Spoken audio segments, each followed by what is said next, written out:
C'est un engagement pour fournir à l'ensemble de la société le meilleur état des connaissances, de la manière qui soit la plus objective, la plus rigoureuse possible.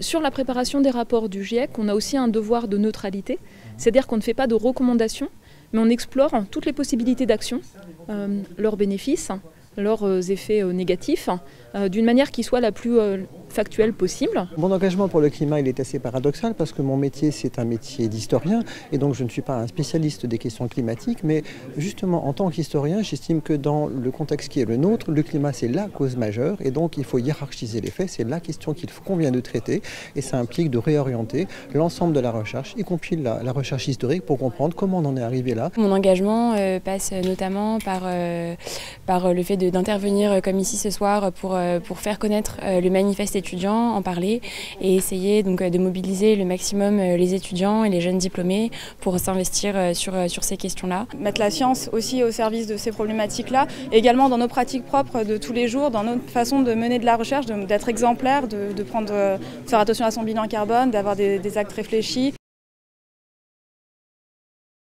À la fois la recherche scientifique qu'il faut réorienter, le politique qui doit se mettre à l'heure de la crise climatique et puis la société qu'il faut accompagner, embarquer dans le processus sous peine d'avoir des ruptures dramatiques de dialogue entre la science, les pouvoirs publics et la société. D'abord pour l'enseignement, je pense que d'abord c'est vraiment une question d'éducation et que c'est vraiment important pour cela de complètement transformer et adapter nos formations de tout âge, que ce soit aussi bien donc, en école après le bac que justement dans toute notre formation collège, primaire, etc. On est dans une situation où les émissions mondiales de dioxyde de carbone ont stagné entre 2018 et 2019.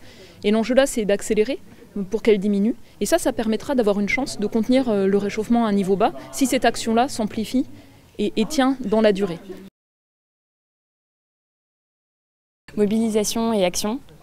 Et formation et enseignement. Prise de conscience, action, mobilisation, sensibilisation, pédagogie beaucoup aussi.